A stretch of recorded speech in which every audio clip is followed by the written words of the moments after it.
اعوذ باللہ من الشیطان الرجیم بسم اللہ الرحمن الرحیم قال بل سولت لكم انفسكم امرا فصبر جمیل عسى الله ان يأتيني بهم جميعا انه هو العليم الحكيم وتولى عنهم وقال يا اسف على يوسف وابيضت عيناه من الحزن فهو كظيم قالوا تالله تفتأ تذكر يوسف حتى تكون حرضا أو تكون من الهالكين قال إنما أشكو بثي وحزني إلى الله وأعلم من الله ما لا تعلمون۔ اللہ رب العالمین نے فرمایا قال بل سولت لكم انفسكم امرا، یعقوب علیہ السلام نے کہا یہ تو نہیں بلکہ تم نے اپنی طرف سے بات بنا لی ہے،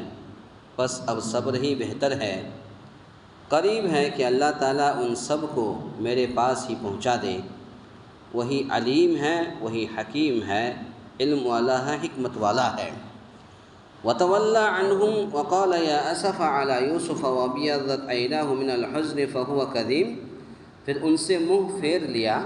اور کہا ہائے یوسف، ان کی آنکھیں بوجہ رنج و غم کے سفید ہو چکی تھی اور وہ غم کو دبائے ہوئے تھے۔ قالوا تاللہ تفتأ تذکر یوسف، بیٹوں نے کہا کہ اللہ یعنی اللہ کی قسم آپ ہمیشہ یوسف کی یاد ہی میں لگے رہیں گے یہاں تک کہ گھل جائیں یا ختم ہی ہو جائیں۔ انہوں نے کہا کہ میں تو اپنی پریشانیوں اور رنج کی فریاد اللہ ہی سے کر رہا ہوں، مجھے اللہ کی طرف سے وہ باتیں معلوم ہے جو تم نہیں جانتے۔ یہ سورہ یوسف کی آیت نمبر 83، 84 اور 86، 83، 84، 85، 86 یہ چار آیتیں۔ گزشتہ کل کے درس میں یہ بات بتائی گئی تھی کہ حضرت یوسف علیہ السلام کے چاندی کا پیالہ بنیامین کے پاس ملا اور بنیامین کو وہ رکھ لیے، لیکن بڑے بھائی نے بہت ہی اصرار کیا اور کہا کہ دے دو، لیکن نہیں دیے۔ اب پھر اس کے بعد کیا ہوا، دیکھیے حضرت یعقوب علیہ السلام نے اپنے بیٹے کو جواب کیا دے رہے ہیں۔ حضرت یعقوب علیہ السلام چونکہ حقیقت حال سے بے خبر تھے، ان کو نہیں معلوم تھا کہ میرا ایک بیٹا گم ہو گیا اور وہ مصر کا بادشاہ بن گیا اور اسی نے جو ہے میرے بنیامین بیٹے کو رکھ لیا، یہ سب کچھ بھی خبر نہیں تھی حضرت یعقوب کو۔ حضرت یعقوب علیہ السلام چونکہ حقیقت حال سے بے خبر تھے اور اللہ تعالیٰ نے بھی وحی کے ذریعے سے انہیں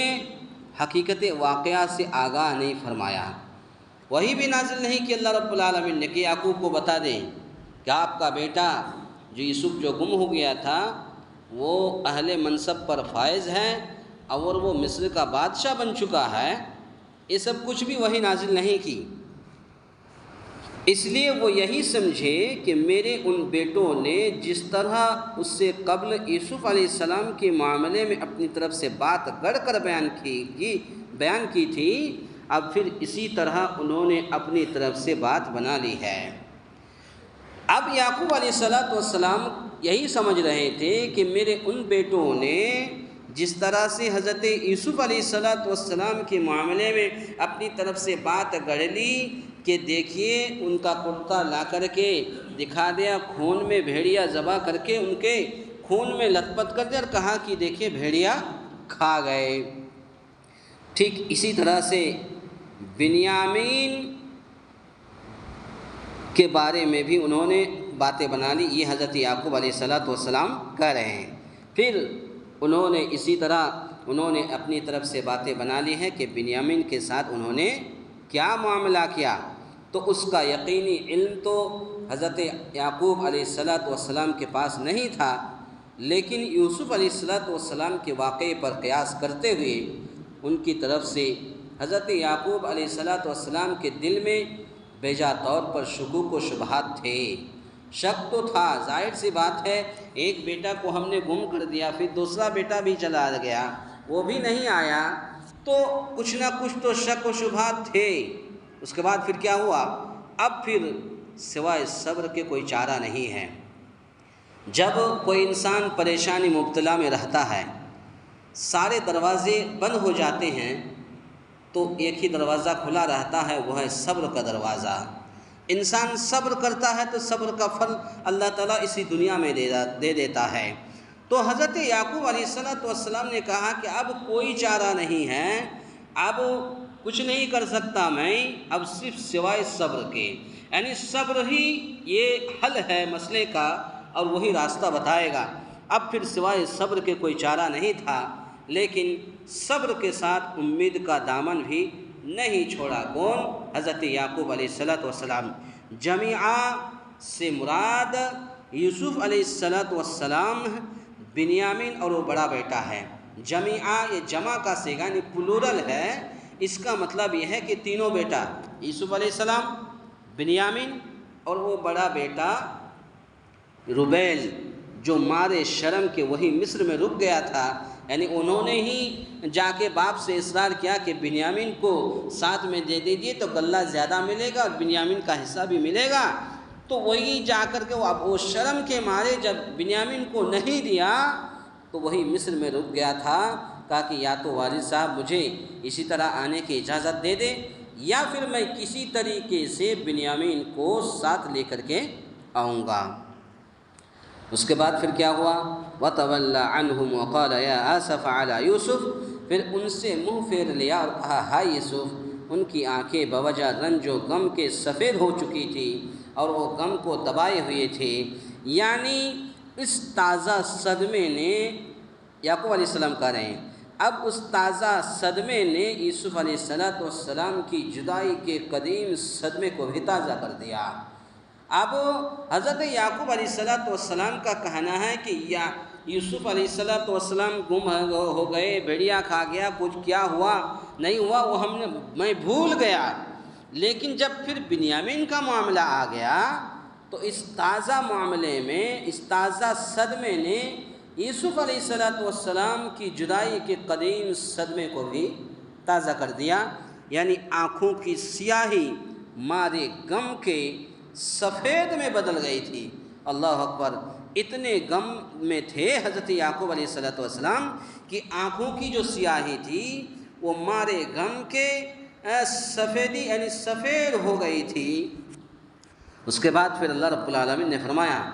قالوا تاللہ تفتأ تذکر یوسف حتی تکون حرضا او تکون من الہالکین، بیٹوں نے کہا اللہ کی قسم آپ ہمیشہ یوسف کی یاد ہی میں لگے رہیں گے یہاں تک کہ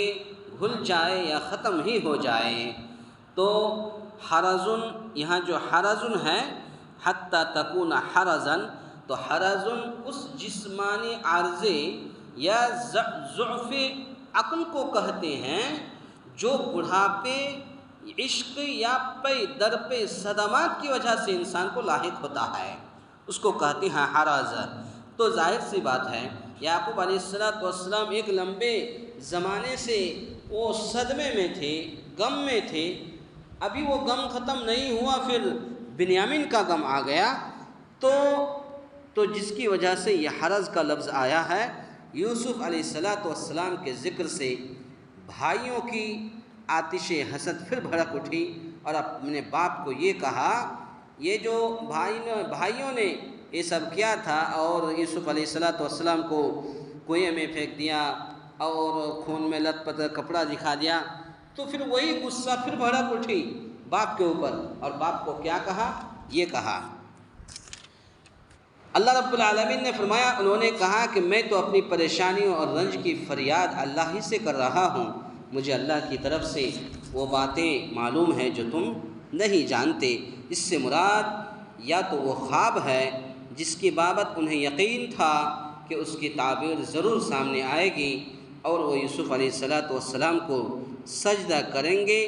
یا ان کا یہ یقین تھا کہ یوسف علیہ السلام زندہ موجود ہیں اور اس سے زندگی میں ضرور ملاقات ہوگی۔ یہ بیٹوں نے کہا باپ سے تو یہی باپ نے جواب دیا کہ دیکھو میں تو وہ پرانی یاد کر رہا ہوں، حضرت یوسف علیہ السلام مجھے تو رنج اور غم کی فریاد ہی اللہ ہی سے کر رہا ہوں۔ تو کہا کہ ہو سکتا ہے، اور وہی خواب تعبیر میں آئی کہ حضرت یوسف علیہ السلام کو سجدہ کریں گے، یا ان کا یہ یقین تھا کہ یوسف علیہ السلام زندہ موجود ہے اور اس سے زندگی میں ضرور ملاقات ہوگی، یہ یعقوب علیہ السلام نے کہا۔ اس کے بعد پھر کیا ہوا انشاءاللہ کل کے درس میں سنیں گے۔ اللہ تعالیٰ سے دعا ہے یا الہ العالمین ہم تمام مسلمانوں کو کہنے سننے سے زیادہ نیک عمل کرنے کی توفیق عطا فرمائے۔ آمین۔ اقول قولی ھذا استغفر اللہ لی ولکم ولسائر المسلمین واستغفروہ انہ ھو الغفور الرحیم۔